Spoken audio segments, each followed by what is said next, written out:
नमस्कार।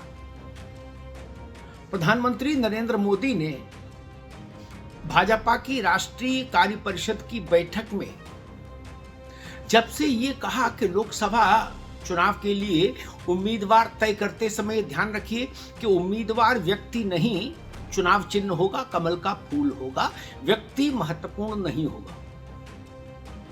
हर सीट पर कमल का फूल ही उम्मीदवार माना जाएगा।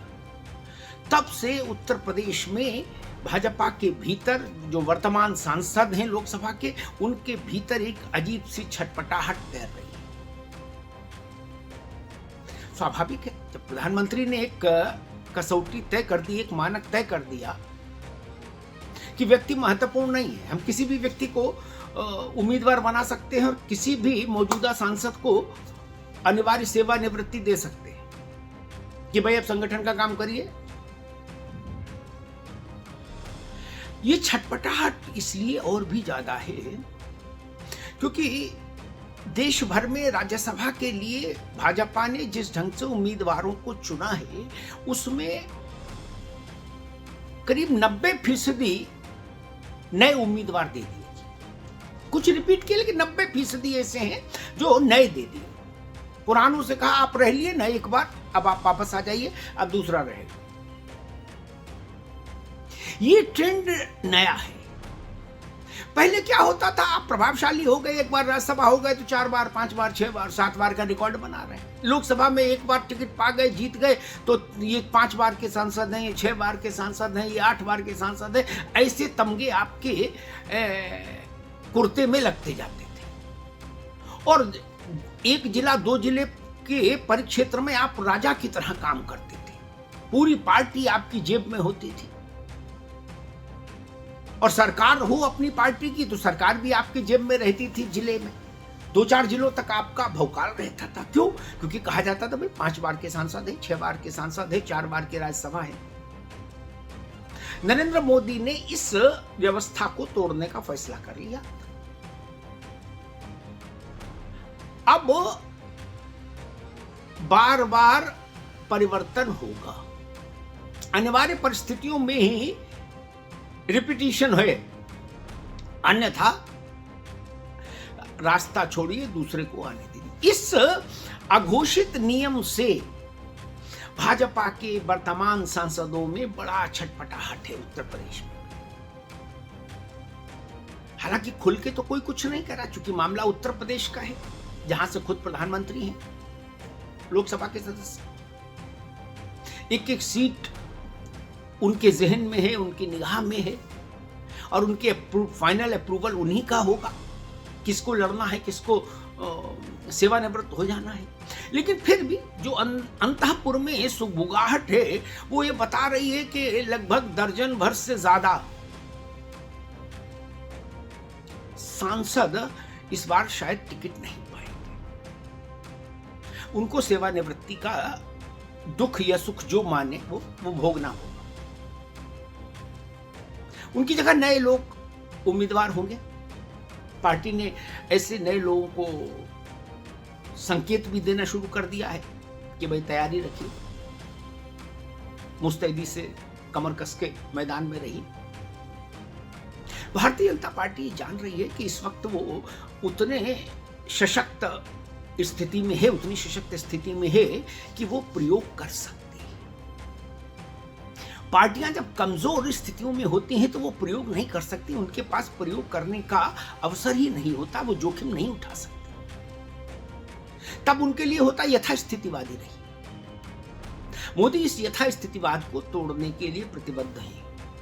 आपने देखा होगा मध्य प्रदेश, राजस्थान और छत्तीसगढ़ में जिस तरह से मुख्यमंत्रियों का चयन हुआ, वो भी राजनीति, परंपरागत राजनीति और यथास्थितिवादी राजनीति का पूरी तरह उलट था। जितनों के कयास लगे वो कोई नहीं बने, जो कयास से भी बाहर था वो मुख्यमंत्री हो गया राजस्थान में और मध्य प्रदेश में। लोकसभा चुनाव के लिए उम्मीदवार चुनते समय भी इसी ढंग के कौतुक आपको देखने को मिलेंगे उत्तर प्रदेश में विशेष रूप से। ऐसे तमाम चेहरे टिकट से वंचित हो सकते हैं जिनके लिए आप आज से 10 साल पहले नहीं सोच सकते थे कि भाई इनका भी टिकट काट सकता है क्या कोई। ये तो खुद टिकट दिलाने वालों में रहते हैं। नहीं, वो धारणा बिल्कुल मान कर चलिए खत्म ही हो गई भाजपा से। सूची आएगी लोकसभा चुनाव की जब पूरी, तो आपको इस बात का एहसास हो जाएगा। अब ऐसा कोई नहीं जिसके बारे में ये धारणा स्थापित की जा सके या फैलाई जा सके, प्रचारित की जा सके कि अम्मा इनका कौन टिकट काटेगा, ये तो खुद मालिक है। नहीं, संकेतों में समझिए, ऐसी धारणाएं जिन भी लोगों के साथ चलती हैं उन लोगों के लिए मुश्किलें हो सकती हैं इस लोकसभा चुनाव की उम्मीदवारी की लड़ाई में। जानिए, उत्तर प्रदेश में भाजपा की लीडरशिप क्लियर कट संदेश देने की तैयारी में है कि अनिवार्य कोई नहीं, अपरिहार्य कोई नहीं।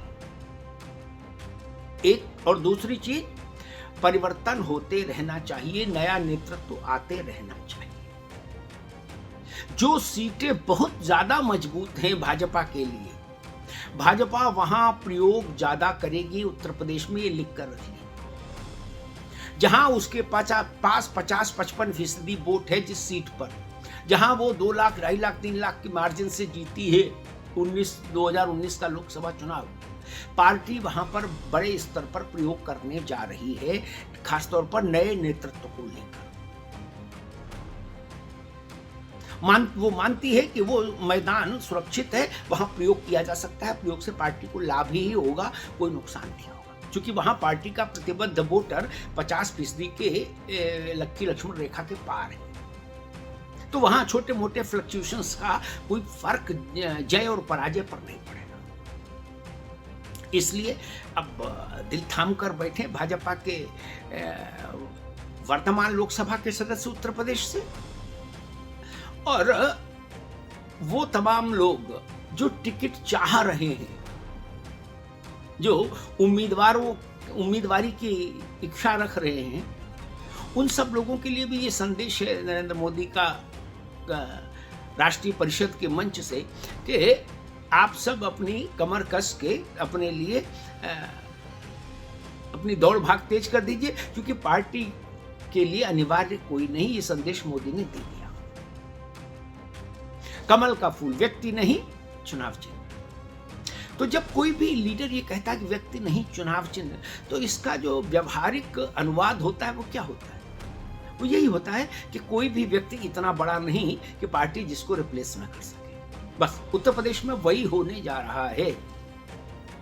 मैंने पहले भी आपसे कहा था कि योगी मंत्रिमंडल के कुछ सदस्य भी लोकसभा चुनाव में मैदान में उतारे जा सकते हैं। जी हाँ, जैसे मध्य प्रदेश में, राजस्थान में केंद्र के मंत्री विधानसभा में लड़ा दिए, वैसे इस बार कुछ एमएलए मंत्री जो एमएलए हैं राज्य में, उनको या एमएलसी हैं, उनको लोकसभा लड़ा देंगे नरेंद्र मोदी। तो उत्तर प्रदेश में भी थोड़ा आंगन खाली हो जाएगा, नए लोगों के लिए अवसर हो जाएंगे मंत्रिमंडल में भी। उत्तर प्रदेश की जो योगी सरकार है उसमें भी कुछ नयापन आ जाएगा, नए चेहरे आ जाएंगे, नए वर्गों का, नए इलाकों का प्रतिनिधित्व हो जाएगा। क्योंकि कई मंत्री चुनाव के मैदान में उतरेंगे, हार जाएंगे तो मंत्री पद से जाएंगे, और जीत जाएंगे तो दिल्ली आ जाएंगे, लोकसभा का सदस्य होगा। तो कुल जमा ये परिस्थिति है भारतीय जनता पार्टी के भीतर, और ये सब कुछ मानकर चलिए 1 महीने के भीतर सब कुछ सार्वजनिक हो जाएगा। 30-31 दिन का मसला है कुल। तो तब तक दिल थाम कर बैठिए। धन्यवाद।